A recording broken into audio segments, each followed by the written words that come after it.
Imagine un instant que tu te réveilles chaque matin, que tu accomplis tes tâches quotidiennes, que tu vis ta vie comme d'habitude, et pourtant, sans le savoir, ton âme glisse lentement vers un abîme dont tu ignores même l'existence. Tu pries parfois, tu vas à la messe de temps en temps, tu te considères comme une personne correcte, mais au plus profond de ton être, quelque chose s'éteint progressivement. La lumière divine qui brillait autrefois dans ton cœur diminue jour après jour, et tu ne le remarques même pas. C'est précisément cette réalité terrifiante que sainte Faustine Kowalska, la messagère de la divine miséricorde, a vue de ses propres yeux dans les visions que Dieu lui a accordées. Elle a contemplé des âmes qui marchaient vers la perdition éternelle sans même s'en rendre compte, convaincue qu'elles étaient sur le bon chemin. As-tu déjà ressenti ce vide intérieur, cette distance inexplicable avec Dieu, cette froideur spirituelle qui s'installe malgré tes efforts apparents? Aujourd'hui, tu vas découvrir les 8 signes spirituels les plus dangereux que sainte Faustine a identifiés dans ses révélations, ces signaux d'alarme que ton âme t'envoie avant qu'il ne soit trop tard. Sainte Faustine n'était pas une mystique ordinaire. Cette jeune religieuse polonaise, humble et sans grande instruction, a reçu de Jésus lui-même des révélations d'une profondeur théologique extraordinaire. Dans son d'hier, elle raconte comment un ange l'a conduite dans les abîmes de l'enfer, un lieu de tourment si vaste et si terrible qu'elle avoue que ce qu'elle a écrit n'est qu'une pâle ombre de ce qu'elle a vu. Mais ce qui l'a le plus frappé, ce qui a gravé dans son cœur une urgence brûlante de transmettre ce message au monde entier, c'est une découverte bouleversante. La plupart des âmes qui se trouvaient dans cet abîme éternel étaient celles qui ne croyaient pas que l'enfer existait. Peux-tu imaginer l'ironie tragique de cette situation ?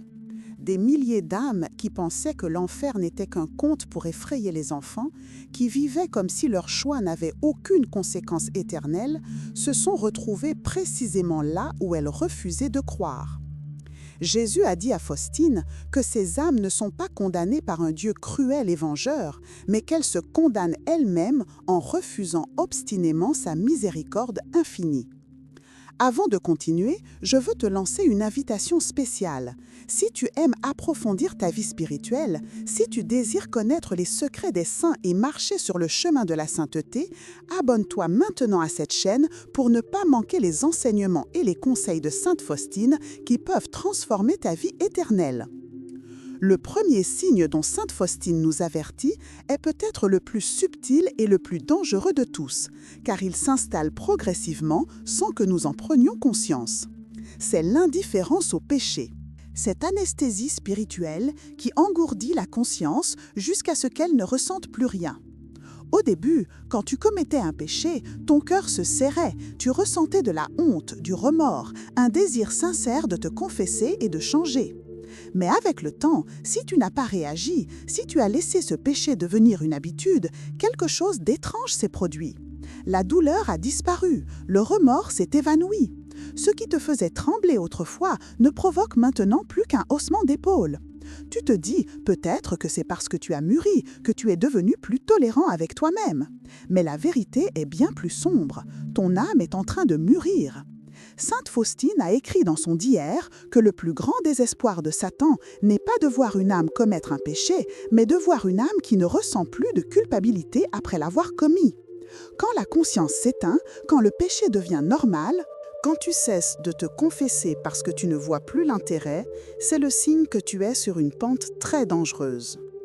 Regarde ta vie avec honnêteté en ce moment. Combien de temps s'est écoulé depuis ta dernière confession sincère ? Combien de péchés portes-tu sur tes épaules sans même les considérer comme tels ? Cette relation que tu maintiens en dehors du mariage, ces mensonges que tu racontes sans y penser, cette pornographie que tu consommes en te disant que ce n'est pas si grave, ces médisances sur tes collègues ou ta famille, cette paresse spirituelle qui t'empêche de prier.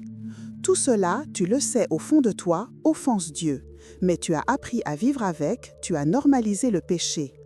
Jésus a révélé à sainte Faustine que l'indifférence est comme une gangrène spirituelle qui se propage lentement mais sûrement, détruisant tout sur son passage. Quand une âme cesse de ressentir de la douleur pour ses péchés, elle commence à se détacher de Dieu sans même s'en rendre compte. La distance s'agrandit jour après jour. Et un matin, cette âme se réveille dans l'éternité, découvrant avec horreur qu'elle a passé toute sa vie à s'éloigner du ciel en croyant qu'elle était sur le bon chemin. Le remède que sainte Faustine propose est simple mais exigeant. Tu dois raviver ta conscience. Tu dois demander à l'Esprit Saint de te montrer tes péchés tels qu'ils sont réellement, sans les minimiser, sans les justifier. Tu dois retrouver cette sensibilité spirituelle qui te fait pleurer devant la croix en réalisant ce que tes péchés ont coûté à Jésus. La phrase mantra que tu dois graver dans ton cœur est celle-ci. Jésus ne permet jamais que mon cœur devienne insensible à l'offense que je te fais. Répète cette prière chaque matin en te regardant dans le miroir. Répète-la chaque soir avant de dormir. Permets à ces mots de réveiller en toi cette sainte sensibilité qui pleure pour ses péchés et court vers le confessionnal comme un enfant court vers les bras de son père. L'indifférence au péché n'est pas un signe de maturité spirituelle, c'est un signe de mort spirituelle. Et si tu reconnais ce signe en toi, ne désespère pas, car le fait même que tu le reconnaisses signifie que ton âme n'est pas encore complètement endormie. Il y a encore de l'espoir, il y a encore du temps, il y a encore la possibilité de te réveiller avant qu'il ne soit trop tard. Mais ce réveil exige une décision radicale de ta part. Tu dois aller te confesser maintenant, pas demain, pas la semaine prochaine, mais dès que possible. Tu dois retrouver cette relation vivante avec Dieu, où ton cœur bat au rythme du sien, où chaque péché te déchire parce qu'il déchire son cœur sacré. Es-tu prêt à faire ce pas aujourd'hui? Es-tu prêt à demander à Dieu de raviver en toi la sensibilité au péché qui seul peut te sauver de la perdition éternelle? Le deuxième signe que sainte Faustine nous révèle dans son diaraire est encore plus terrifiant que le premier, car il représente le rejet conscient de la seule chose qui peut nous sauver. Il s'agit du refus de la miséricorde divine. Jésus a dit à sainte Faustine des paroles qui devraient faire trembler toute âme. Les âmes qui refusent ma miséricorde plongeront dans l'abîme de l'enfer. Ce n'est pas Dieu qui condamne ces âmes, c'est leur propre refus obstiné d'accepter son amour infini qui les conduit à la perdition. Imagine la scène suivante. Tu es debout au bord d'un précipice, le sol commence à s'effondrer sous tes pieds, et devant toi se tient Jésus, les bras grands ouverts, te suppliant de venir vers lui, de le laisser te sauver. Mais toi, dans ton orgueil ou ton désespoir, tu te détournes, tu t'éloignes, tu refuses son aide. Tu préfères tomber dans l'abîme plutôt que d'admettre que tu as besoin de lui. C'est exactement ce que signifie refuser la miséricorde divine. Ce refus prend de nombreuses formes dans notre vie quotidienne, des formes si subtiles que nous ne réalisons même pas que nous sommes en train de rejeter Dieu. Peut-être refuses-tu la miséricorde quand tu te dis que tes péchés sont trop grands, que Dieu ne pourra jamais te pardonner, que tu as franchi une ligne au-delà de laquelle il n'y a plus de retour possible. Cette pensée, aussi pieuse elle puisse sembler, est en réalité un terrible mensonge de l'ennemi. En pensant ainsi, tu mets des limites à la miséricorde infinie de Dieu, tu décides à sa place de ce qu'il peut ou ne peut pas pardonner. Sainte Faustine a vu dans ses visions que les âmes qui se condamnent ne sont pas celles qui ont commis les pires péchés, mais celles qui ont refusé de croire que ces péchés pouvaient être pardonnés. Ou peut-être refuses-tu la miséricorde d'une manière différente, en pensant que tu n'en as pas besoin, que tu es assez bon par toi-même, que tes bonnes actions compensent tes fautes. Cette attitude orgueilleuse, cette autosuffisance spirituelle, est tout aussi dangereuse que le désespoir. Elle ferme la porte de ton cœur à la grâce divine. Elle te maintient dans l'illusion que tu peux te sauver par tes propres forces. Mais Jésus est clair. Sans moi, vous ne pouvez rien faire. Refuser d'admettre ta faiblesse, refuser d'accepter que tu as besoin de sa miséricorde à chaque instant de ta vie, c'est choisir de marcher seul vers les ténèbres. Il y a aussi une troisième forme de refus, plus subtile encore. C'est le refus pratique de la miséricorde, celui qui consiste à dire oui avec les lèvres, mais non avec les actes. Tu vas peut-être à la messe, tu récites tes prières, tu te considères comme un bon catholique, mais tu refuses de changer ta vie. Tu refuses d'abandonner ce péché qui te domine. Tu refuses de pardonner à cette personne qui t'a blessé. tu refuses de faire les sacrifices nécessaires pour suivre vraiment le Christ. Ce refus silencieux est peut-être le plus dangereux, car il crée l'illusion de la foi, tout en vidant cette foi de toute substance réelle. Sainte Faustine a entendu Jésus lui dire que la miséricorde divine est comme un fleuve puissant qui veut inonder ton âme de grâce, de paix, de force pour vaincre le péché. Mais si tu fermes la porte de ton cœur, si tu refuses de t'ouvrir à ce fleuve par peur de changer, par attachement à tes péchés, par orgueil ou par désespoir, alors cette miséricorde ne peut pas t'atteindre. Non pas parce que Dieu la retire, mais parce que tu la repousses. L'enfer n'est pas un châtiment que Dieu inflige, c'est une conséquence naturelle du refus persistant de son amour. Une âme qui rejette la miséricorde divine choisit volontairement de vivre sans Dieu. Et vivre sans Dieu, c'est l'enfer. La question brûlante que tu dois te poser maintenant est celle-ci. Est-ce que je refuse la miséricorde divine d'une manière ou d'une autre dans ma vie? Sois brutalement honnête avec toi-même. Y a-t-il un domaine de ta vie où tu dis à Dieu « Ici tu n'entres pas, ici je garde le contrôle » ? Y a-t-il un péché que tu refuses obstinément d'abandonner, même si tu sais qu'il t'éloigne de Dieu ? Y a-t-il une blessure que tu refuses de laisser Jésus guérir parce que tu préfères cultiver ton amertume? Chacun de ces refus est un pas vers l'abîme. Mais écoute bien cette bonne nouvelle que sainte Faustine a reçue de Jésus lui-même. Tant qu'il y a de la vie, il y a de la possibilité de conversion. La porte de la miséricorde reste ouverte jusqu'à ton dernier souffle. Même si tu as passé toute ta vie à fuir Dieu, même si tes péchés sont aussi nombreux que les grains de sable sur la plage, même si tu as rejeté 100 fois sa miséricorde, il suffit d'un seul instant de vraie contrition, d'un seul cri sincère vers lui pour que toute ta vie soit transformée.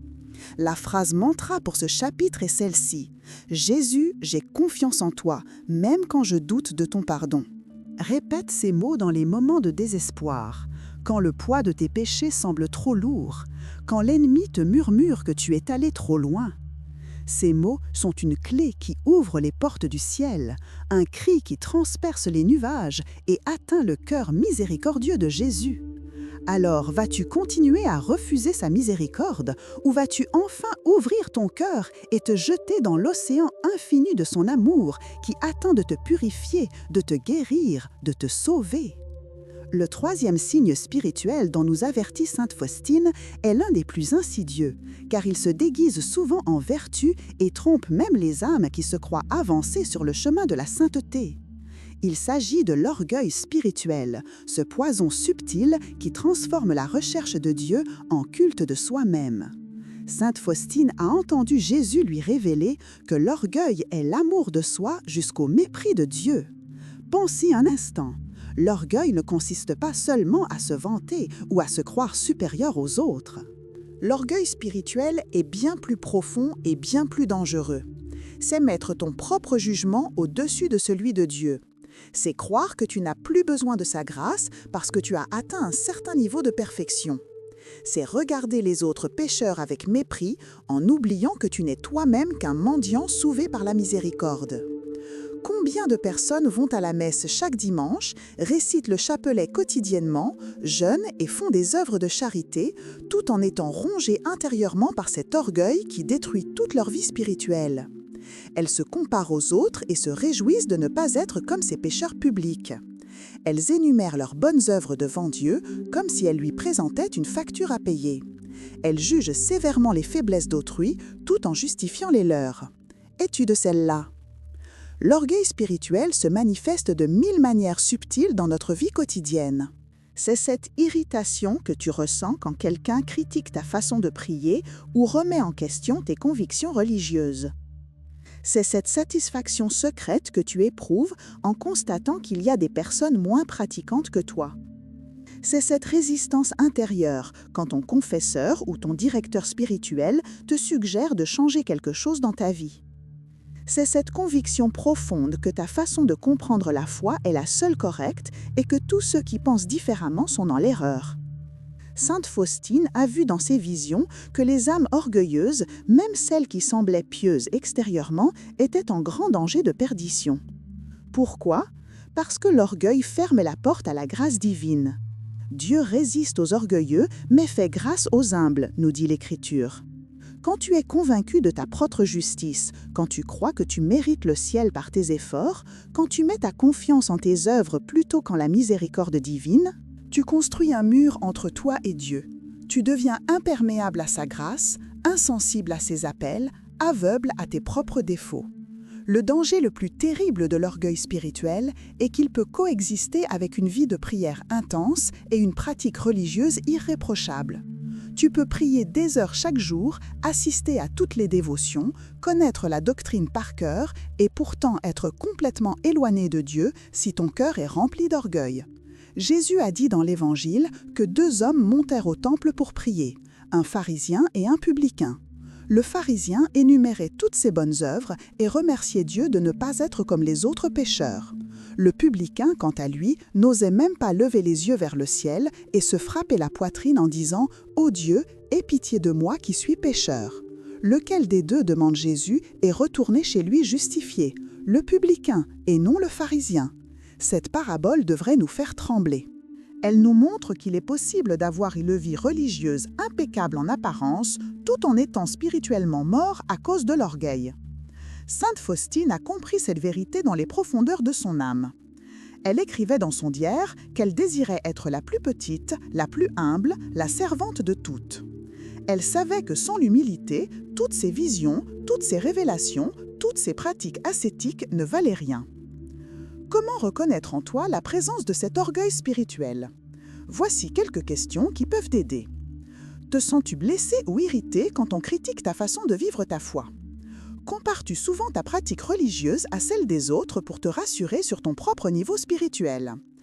As-tu du mal à demander pardon, même à Dieu, parce qu'au fond, tu ne crois pas vraiment avoir tort? Résistes-tu aux conseils de ton confesseur ou de ton directeur spirituel quand ils ne correspondent pas à ta propre vision des choses? Te sens-tu supérieur aux catholiques tièdes ou aux pécheurs publics? Si tu as répondu oui à l'une de ces questions, méfie-toi. L'orgueil est en train de ronger ton âme. Mais il y a un remède puissant que sainte Faustine a découvert, l'humilité radicale devant Dieu. Elle a appris à se considérer comme le néant elle-même, à attribuer toute bonne chose en elle à la grâce divine, à se réjouir de ses faiblesses parce qu'elle lui donnait l'occasion de compter totalement sur Dieu. La phrase mantra pour ce signe est la suivante. « Jésus, sans toi je ne suis rien.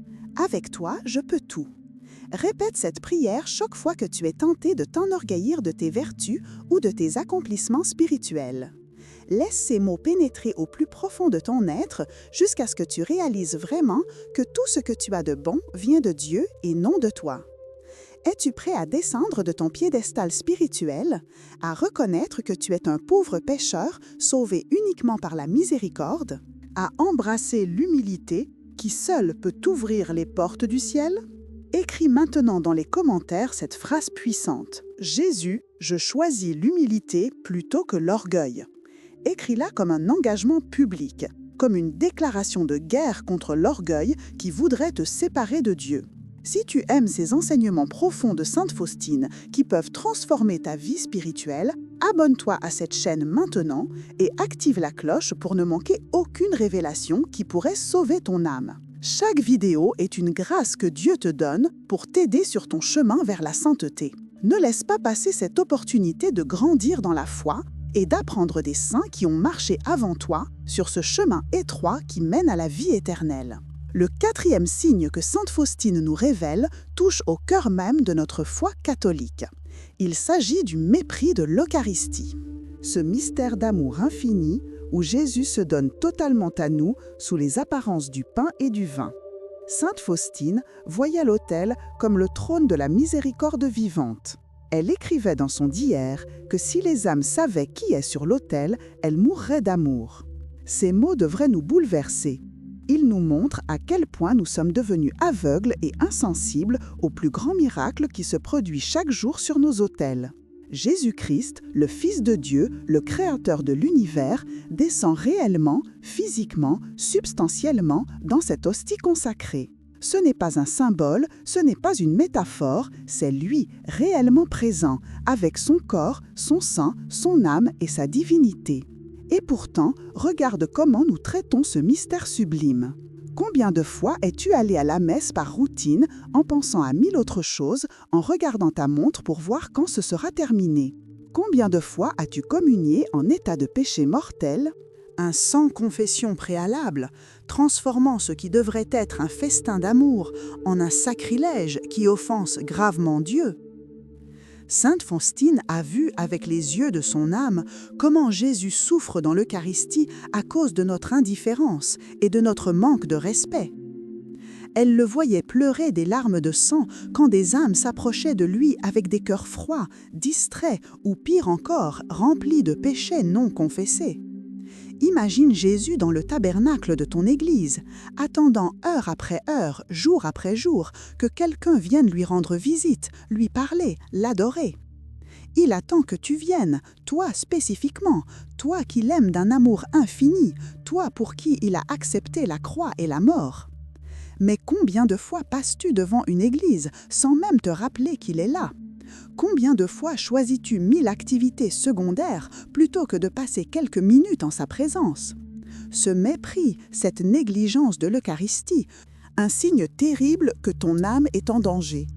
Car si tu ne désires pas être en présence de Jésus maintenant, dans le sacrement de son amour, comment pourrais-tu désirer être avec lui éternellement au ciel? L'Eucharistie est l'école de l'amour, le lieu où nous apprenons à aimer Dieu et à être aimés par lui. Quand nous négligeons ce sacrement, nous négligeons la source même de la vie spirituelle. Il y a différentes formes de mépris de l'Eucharistie, certaines plus évidentes que d'autres. La plus grave est certainement de communier en état de péché mortel sans s'être confessé auparavant. Saint Paul nous avertit que celui qui mange et boit indignement mange et boit sa propre condamnation.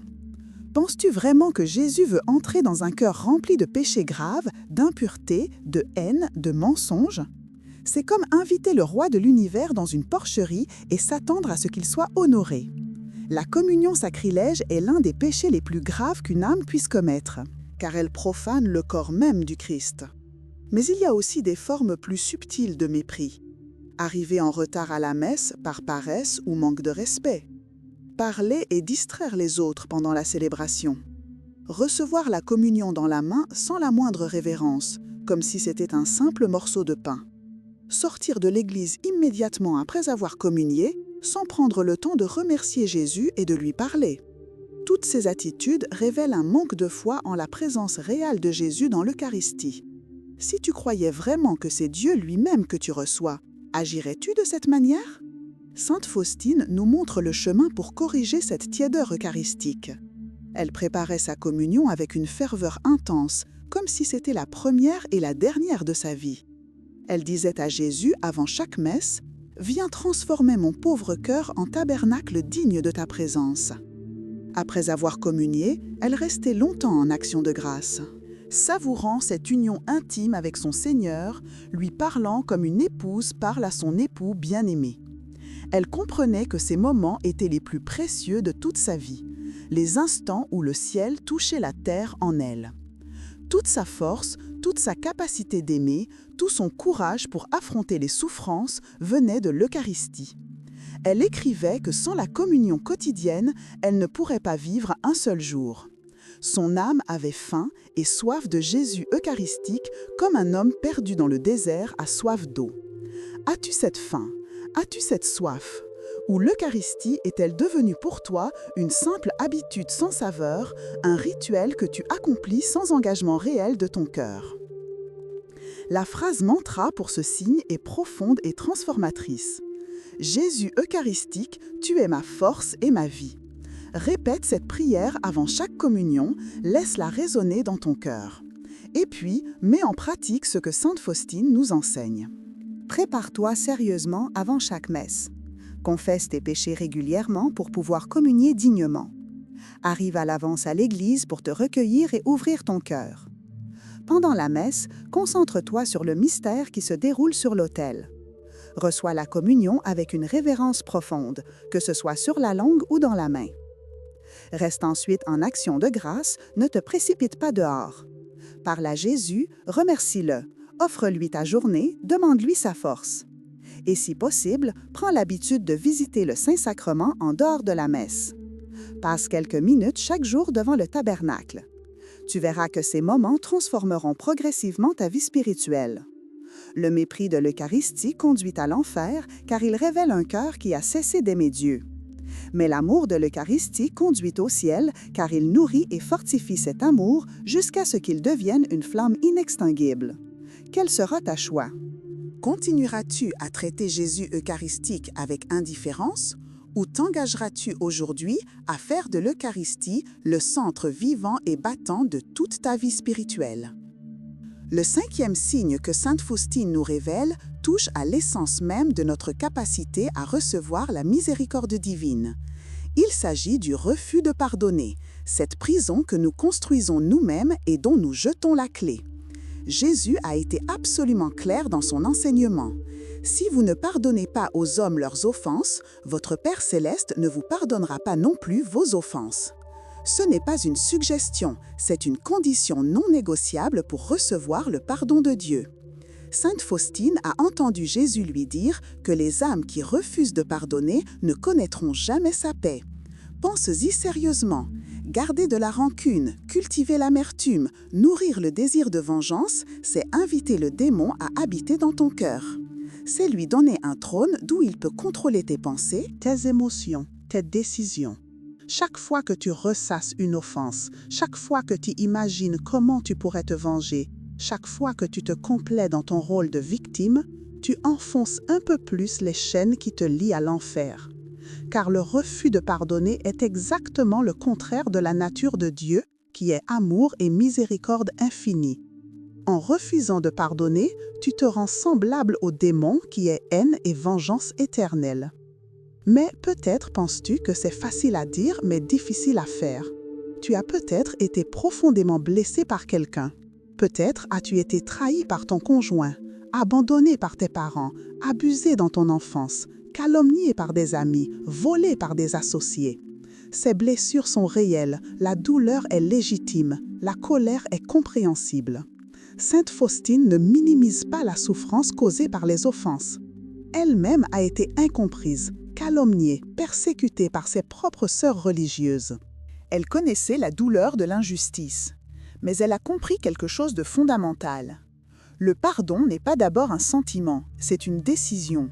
Ce n'est pas attendre de ressentir de l'affection pour celui qui t'a blessé, c'est choisir délibérément de ne plus lui en vouloir, de ne plus chercher à lui faire du mal, de remettre la justice entre les mains de Dieu. Le pardon ne signifie pas oublier ce qui s'est passé ou prétendre que ce n'était pas grave. Il ne signifie pas non plus te remettre dans une situation dangereuse ou abusive. Le pardon signifie libérer ton cœur de la prison de la haine et de l'amertume, couper les chaînes invisibles qui te lient à ton offenseur, choisir de ne plus laisser cette personne contrôler ta paix intérieure. Sainte Faustine a découvert un secret puissant. Le pardon est avant tout un don que tu te fais à toi-même. Tant que tu refuses de pardonner, tu restes prisonnier du passé, esclave de ta blessure, incapable d'avancer vers l'avenir que Dieu a préparé pour toi. La personne qui t'a offensé continue à occuper tes pensées, à voler ta paix, à empoisonner ton présent. Mais quand tu pardonnes, vraiment, profondément, quelque chose de miraculeux se produit. Tu te libères, les chaînes tombent, ton cœur devient léger, tu peux enfin respirer. La douleur ne disparaît pas nécessairement immédiatement, mais elle perd son pouvoir de te détruire. Tu cesses d'être défini par ce qui t'est arrivé et tu redeviens maître de ton histoire. Jésus a montré à sainte Faustine que le pardon ouvre des fleuves de grâce dans l'âme. Quand tu pardonnes, tu permets à la miséricorde divine de couler librement en toi. Quand tu refuses de pardonner, tu construis un barrage qui empêche cette miséricorde d'atteindre les profondeurs de ton être. C'est pourquoi le refus de pardonner est un signe si dangereux. Il ne te prive pas seulement de la paix dans cette vie, il te ferme la porte du ciel dans l'éternité. Car comment pourrais-tu entrer dans le royaume de l'amour si ton cœur est rempli de haine? Comment pourrais-tu vivre éternellement avec Dieu qui est miséricorde si tu refuses obstinément d'être miséricordieux? Alors, voici l'exercice pratique que sainte Faustine te propose aujourd'hui. Prends un moment de silence et demande à l'Esprit Saint de te montrer s'il y a quelqu'un dans ta vie à qui tu n'as pas encore pardonné. Peut-être que plusieurs noms viennent immédiatement à ton esprit. Peut-être qu'il s'agit de quelqu'un du passé lointain dont tu pensais avoir réglé le compte, mais la colère ressurgit dès que tu penses à cette personne. Ne fuis pas, regarde cette blessure en face. Et maintenant, prends une décision consciente et délibérée de pardonner. Dis à voix haute, « Au nom de Jésus-Christ, je choisis de pardonner cette personne et tel nom. Je renonce à toute amertume, à toute rancune, à tout désir de vengeance. Je remets cette personne et cette situation entre les mains de Dieu. Je me libère de cette prison. » Répète cette prière autant de fois que nécessaire, chaque fois que les souvenirs douloureux reviennent, chaque fois que la colère essaie de reprendre le contrôle. Le pardon est souvent un processus, pas un événement unique. Mais chaque fois que tu choisis de pardonner à nouveau, tu deviens un peu plus libre, un peu plus semblable à Jésus qui a pardonné à ses bourreaux du haut de la croix. La phrase mantra pour ce signe est libératrice. « Jésus, comme tu m'as pardonné, aide-moi à pardonner. » Grave ces mots dans ton cœur. Ils te rappelleront que tu n'as aucun droit de refuser le pardon à autrui quand toi-même tu as reçu un pardon immérité et infini de la part de Dieu. Es-tu prêt à briser les chaînes de l'amertume et à entrer dans la liberté glorieuse des enfants de Dieu qui savent pardonner comme leur Père Céleste pardonne?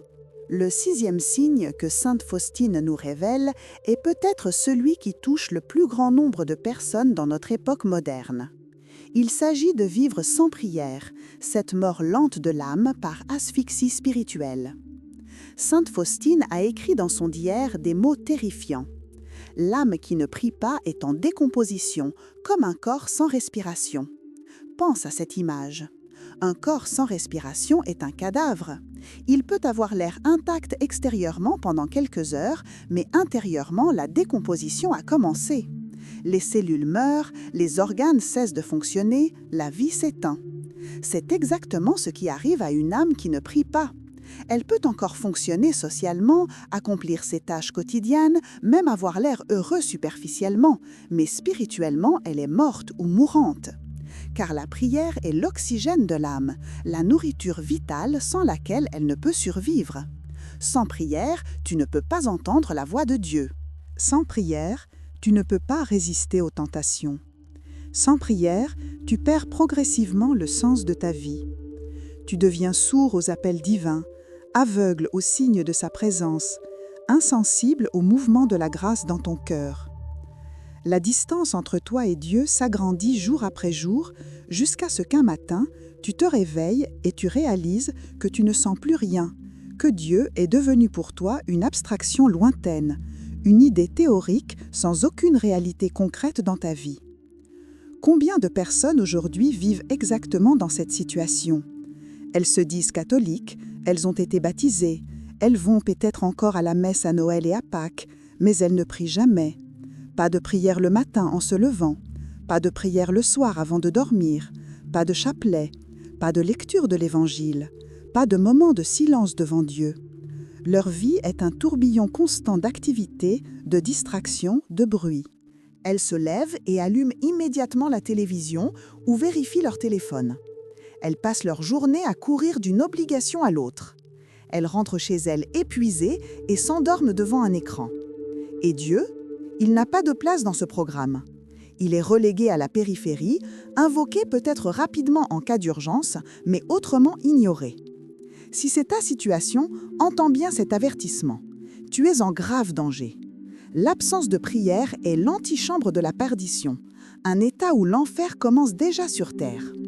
Jésus a dit à sainte Faustine que les âmes qui ne prient pas sont comme des branches coupées de la vigne. Elles se dessèchent progressivement, perdent leur sève vitale et finissent par être jetées au feu. La prière n'est pas une option pour celui qui veut être sauvé. C'est une nécessité absolue, aussi vitale que l'air que tu respires. Mais peut-être te dis-tu que tu n'as pas le temps de prier. Ta vie est trop remplie, trop stressante. Ou peut-être te dis-tu que tu ne sais pas comment prier.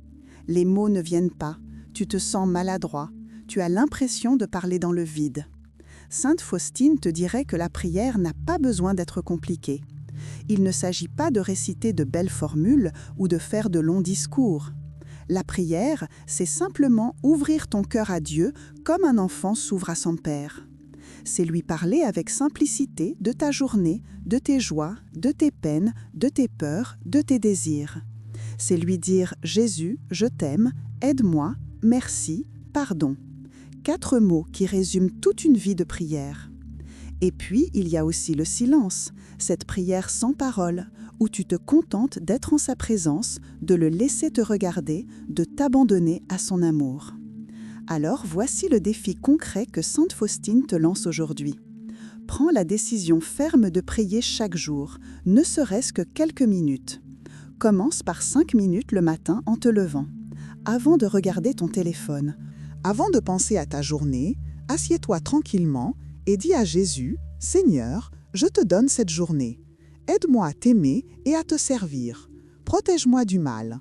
Que ta volonté soit faite. » Puis, le soir, avant de dormir, prends 5 minutes pour faire un examen de conscience. Remercie Dieu pour les grâces de la journée. Demande pardon pour tes fautes. Offre-lui tes préoccupations. Ces 10 minutes par jour transformeront ta vie.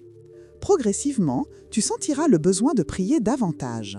Tu ajouteras peut-être un chapelet, une lecture de l'Évangile, une visite au Saint-Sacrement. L'important est de commencer, maintenant, aujourd'hui.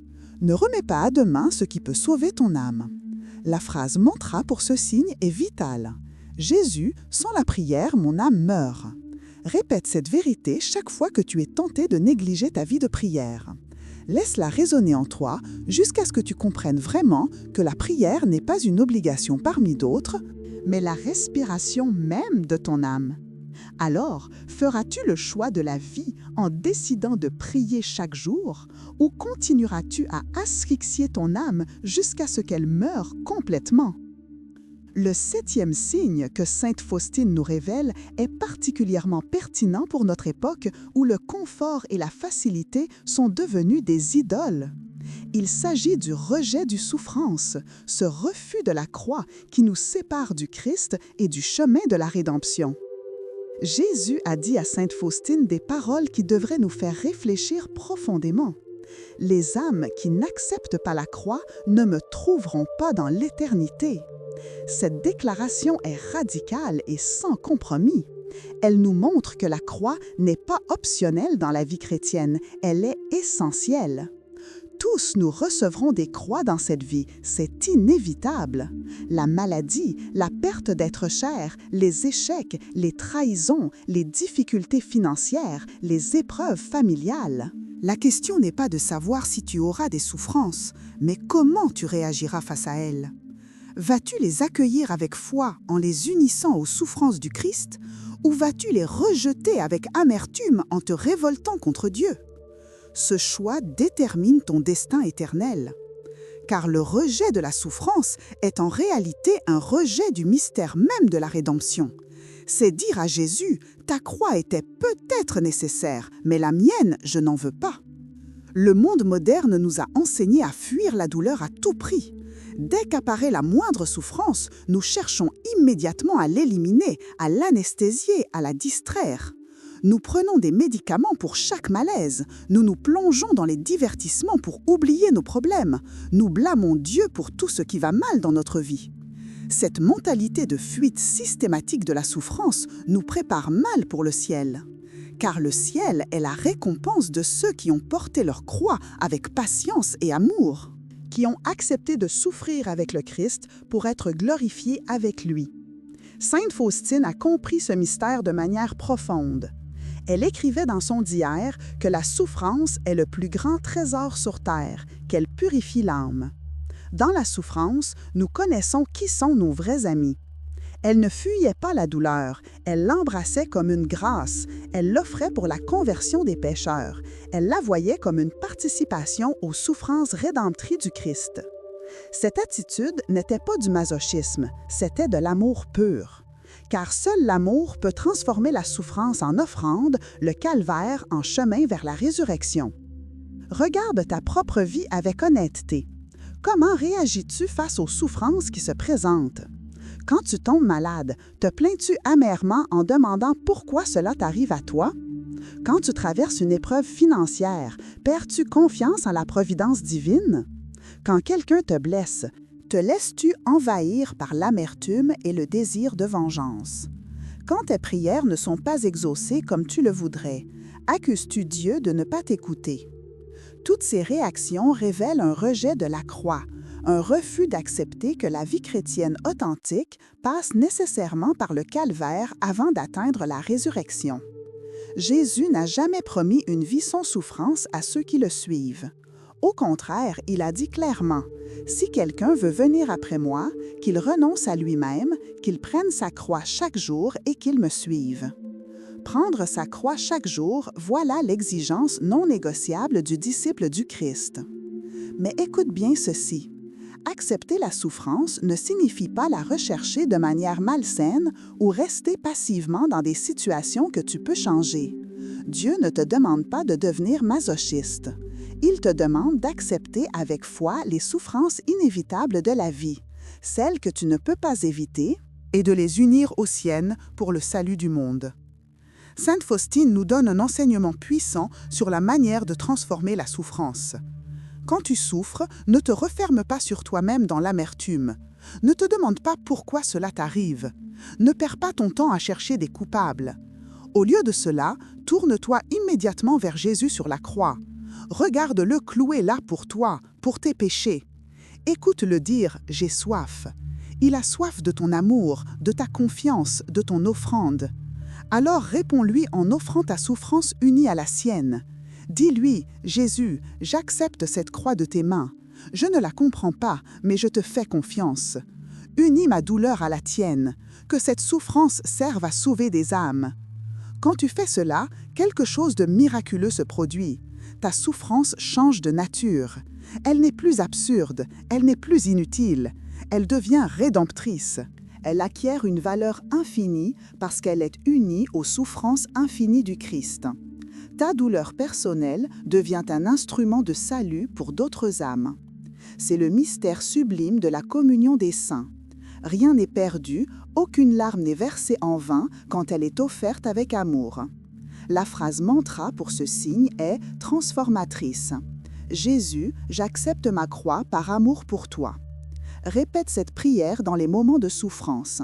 Grave-la dans ton cœur. Elle te donnera la force de ne pas fuir la douleur, mais de la traverser avec dignité et avec foi. Et souviens-toi que chaque croix acceptée et portée avec amour te rapproche du ciel, tandis que chaque croix rejetée dans la révolte te rapproche de l'enfer. Quel sera ton choix quand viendra l'épreuve? L'acceptation confiante ou le rejet amer? Le 8e et dernier signe que sainte Faustine nous révèle est le plus terrible de tous, car il représente la mort complète de l'âme. Il s'agit du manque d'amour. Cette absence totale de charité qui transforme une personne en pierre vivante, incapable de donner et de recevoir l'amour qui est l'essence même de Dieu. Sainte Faustine voyait dans ses visions mystiques que les âmes dans l'enfer n'étaient pas là principalement parce qu'elles avaient commis tel ou tel péché spécifique, mais parce qu'elles avaient cessé d'aimer. Elle écrivait que les âmes qui méprisent le prochain blessent le cœur de Jésus plus douloureusement que tout autre péché. Pourquoi? Parce que Dieu est amour, sa nature même est l'amour. Quand tu refuses d'aimer, tu refuses Dieu. Quand ton cœur devient froid, égoïste, indifférent aux souffrances des autres, tu deviens l'opposé de ce que Dieu est. Tu te transformes en image du démon plutôt qu'en image de Dieu. Et l'enfer n'est rien d'autre qu'un lieu où l'amour est totalement absent, où règne la haine, l'égoïsme, l'indifférence glaciale. En vivant sans amour sur terre, tu te prépares déjà pour cet état éternel de non-amour qui est l'essence même de la damnation. Jésus a été absolument clair sur ce point. À la fin de ta vie, tu seras jugé sur l'amour, pas sur tes connaissances théologiques, pas sur le nombre de prières que tu as récitées, pas sur ton statut social ou tes réalisations professionnelles. Tu seras jugé sur une seule question. As-tu aimé? As-tu aimé Dieu de tout ton cœur? As-tu aimé ton prochain comme toi-même? Comment se manifeste ce manque d'amour dans la vie quotidienne? Il prend 1000 formes, certaines évidentes, d'autres très subtiles. C'est l'indifférence totale face aux souffrances des autres. Tu vois un sans-abri dans la rue et tu détournes les yeux avec dégoût. Tu apprends qu'un collègue traverse une épreuve difficile et tu ne prends même pas le temps de lui demander comment il va. Tu vois des images de catastrophes humanitaires à la télévision et tu changes de chaîne sans être ému. Ton cœur est devenu de pierre. Incapable de compassion. C'est aussi l'égoïsme systématique dans toutes tes relations. Tu ne penses qu'à tes propres besoins, tes propres désirs, ton propre confort. Dans ton mariage, tu exiges de recevoir mais refuses de donner. Avec tes enfants, tu leur fournis le matériel, mais pas l'affection et le temps dont ils ont tant besoin. Avec tes parents âgés, tu les considères comme un fardeau dont tu voudrais te débarrasser. Dans ton travail, tu exploites les autres pour ton propre avancement. Partout où tu passes, tu prends mais ne donnes jamais. C'est encore la dureté de cœur face aux faiblesses d'autrui. Tu juges sévèrement, tu condamnes facilement, tu ne donnes jamais le bénéfice du doute. Tu prends plaisir au malheur de ceux que tu n'aimes pas. Tu répands des ragots qui détruisent des réputations. Tu refuses d'aider ceux qui sont dans le besoin par pure méchanceté. Sainte Faustine nous montre que l'absence d'amour est visible même dans notre relation avec Dieu. Tu vas peut-être à la messe, tu récites tes prières, mais ton cœur est froid, distant, indifférent. Tu accomplis tes devoirs religieux par habitude ou par peur, mais sans aucun amour réel pour Dieu. Tu ne ressens aucun désir de passer du temps en sa présence, aucune joie quand tu penses à lui, aucun enthousiasme à l'idée de le servir. Ta relation avec Dieu est devenue une routine froide et mécanique, sans chaleur, sans passion, sans véritable engagement du cœur. C'est la tiédeur dont Jésus dit dans l'Apocalypse qu'elle le dégoûte au point qu'il veut la vomir de sa bouche. Car Dieu ne veut pas de serviteurs qui obéissent par peur ou par contrainte. Il veut des amants qui se donnent librement par amour. Quand cet amour manque, toute ta vie spirituelle devient une façade vide. Tu peux multiplier les pratiques pieuses, jeûner, faire l'aumône, mais si tu n'as pas l'amour, tout cela ne vaut rien. Saint Paul me dit clairement: « Quand j'aurai le don de prophétie, quand je connaîtrai tous les mystères, quand j'aurai toute la foi jusqu'à transporter des montagnes, si je n'ai pas l'amour, je ne suis rien. » Le manque d'amour annule toutes les vertus. Il rend vaine toute pratique religieuse. Il ferme définitivement les portes du ciel. Alors, voici l'examen de conscience le plus important que tu puisses faire aujourd'hui. Est-ce que j'aime vraiment ? Pas de façon sentimentale ou superficielle, mais d'un amour concret qui se traduit en actes. Est-ce que j'aime Dieu assez pour lui consacrer du temps chaque jour, pour respecter ses commandements même quand c'est difficile, pour chercher sa volonté plutôt que la mienne? Est-ce que j'aime mon prochain assez pour lui pardonner quand il m'offense, pour l'aider quand il est dans le besoin, pour me réjouir de ses succès plutôt que d'être jaloux? Est-ce que j'aime ma famille assez pour leur donner le meilleur de moi-même plutôt que mes restes? Est-ce que j'aime les pauvres et les souffrants assez pour partager avec eux ce que j'ai? Si tu réponds honnêtement non à ces questions, alors tu dois comprendre que tu es en grave danger. Le manque d'amour est le signe ultime qu'une âme est sur le chemin de la perdition. Mais Sainte Faustine nous apporte aussi une bonne nouvelle. L'amour peut être rallumé même dans le cœur le plus froid, à condition que tu le veuilles vraiment. Demande à l'Esprit Saint de venir embraser ton cœur.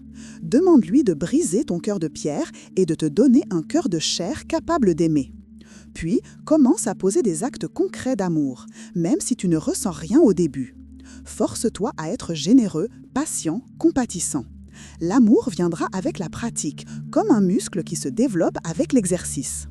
La phrase mantra finale qui résume tout est celle-ci: « Jésus, apprends-moi à aimer comme tu aimes ». Répète cette prière sans cesse, fais-en ta supplication constante. Car sans l'amour, tout est perdu. Mais avec l'amour, tout devient possible, même la transformation d'un cœur de pierre en cœur de feu. Nous voici arrivés au terme de ce voyage spirituel à travers les 8 signes de danger que Sainte Faustine a révélés par la grâce de Dieu. Récapitulons ensemble ces avertissements qui peuvent sauver ton âme. L'indifférence au péché qui anesthésie ta conscience. Le refus de la miséricorde divine qui ferme les portes du pardon.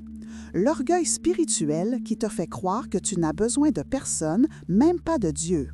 Le mépris de l'Eucharistie qui te prive de la nourriture essentielle de ton âme. Le refus de pardonner qui t'emprisonne dans la haine. L'absence de prière qui asphyxie ton esprit. Le rejet de la souffrance qui te sépare de la croix du Christ. Et finalement, le manque d'amour qui te transforme en pierre vivante, incapable de ressembler à Dieu. Chacun de ces signes est une alarme que ton âme sonne pour t'avertir que tu glisses vers l'abîme. Si tu as reconnu l'un ou plusieurs de ces signes en toi au cours de cette narration, ne te désespère pas. Au contraire, réjouis-toi, car le fait même que tu les reconnaisses signifie que ta conscience n'est pas complètement morte, qu'il reste encore une étincelle de vie spirituelle en toi. Et cette étincelle peut être ravivée en flamme ardente si tu prends maintenant la décision de changer radicalement ta vie. Souviens-toi de ce que Jésus a dit à Sainte Faustine. « Avant le jour de la justice, j'envoie le jour de la miséricorde. » Ce jour, c'est aujourd'hui, c'est maintenant. C'est le moment où tu peux encore choisir la vie plutôt que la mort, le ciel plutôt que l'enfer. Que vas-tu faire de cet avertissement que tu viens de recevoir? Vas-tu continuer comme avant, en te disant que tu changeras plus tard, que tu as encore le temps, que ce n'est pas si grave? Ou vas-tu enfin te réveiller et comprendre que ta vie éternelle est en jeu, que chaque jour qui passe pourrait être le dernier? Que tu ne peux plus te permettre de vivre dans la tiédeur et l'indifférence? Sainte Faustine nous supplie de ne pas attendre. Elle a vu l'enfer, elle a vu les âmes perdues, elle a entendu leurs cris de désespoir, et elle ne veut pas que tu les rejoignes. Elle veut que tu saisisses maintenant, immédiatement, la main miséricordieuse que Jésus te tend. Comment faire concrètement? Je te propose un défi spirituel de 7 jours qui peut transformer ta vie. Pendant les 7 prochains jours, engage-toi à faire 3 choses chaque jour sans exception. Premièrement, passe au moins 15 minutes en prière silencieuse devant Jésus. Parle-lui, écoute-le, ouvre ton cœur. Deuxièmement, examine ta conscience chaque soir. Identifie les péchés que tu as commis dans la journée et demande sincèrement pardon. Et troisièmement, pose un acte concret d'amour envers quelqu'un, particulièrement envers quelqu'un que tu n'aimes pas naturellement. Si tu fais cela fidèlement pendant 7 jours, tu commenceras à expérimenter une transformation profonde. La paix reviendra dans ton cœur. La joie que tu avais perdue refleurira. Tu sentiras à nouveau la présence de Dieu dans ta vie. Et le 8e jour, va te confesser. Apporte tous ces péchés que tu as identifiés et dépose-les aux pieds de Jésus dans le sacrement de réconciliation. Laisse sa miséricorde te laver, te purifier, te renouveler complètement. Les résultats de cette démarche ne se feront pas attendre. Dès la première semaine, tu expérimenteras une paix intérieure que tu ne connaissais plus. Les pensées obsessionnelles qui te tourmentaient commenceront à s'apaiser. Les tentations perdront de leur force. Tu te sentiras plus léger, comme si un poids énorme avait été enlevé de tes épaules. Après 1 mois de pratique fidèle, les changements deviendront évidents pour ton entourage. Tes proches remarqueront que tu es devenu plus patient, plus gentil, plus présent. Tes relations s'amélioreront. Ton travail deviendra plus fructueux. Ta santé même pourra s'améliorer, car l'âme et le corps sont intimement liés. Après 3 mois, tu ne reconnaîtras plus la personne que tu étais. Tu auras développé une relation vivante et profonde avec Dieu. La prière sera devenue ta respiration naturelle. Tu ne pourras plus imaginer vivre sans communier régulièrement. Tu chercheras activement des occasions de servir les autres. L'amour aura remplacé la froideur dans ton cœur. Et après 1 an, tu pourras témoigner avec joie de la transformation miraculeuse que la miséricorde divine a opérée dans ta vie. Tu seras devenu un instrument de cette miséricorde pour d'autres âmes qui, comme toi autrefois, marchent vers l'abîme sans le savoir.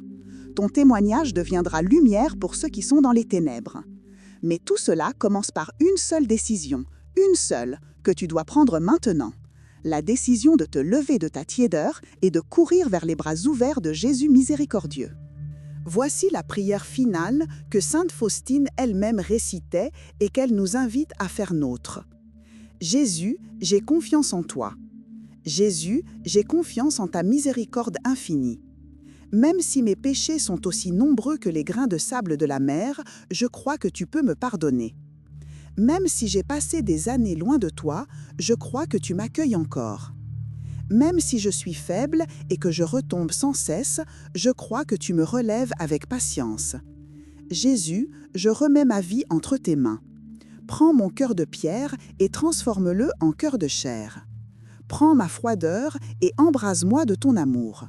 Prends mes ténèbres et inonde-moi de ta lumière. Prends ma mort spirituelle et ressuscite-moi à la vie nouvelle. Je ne veux plus marcher vers l'abîme.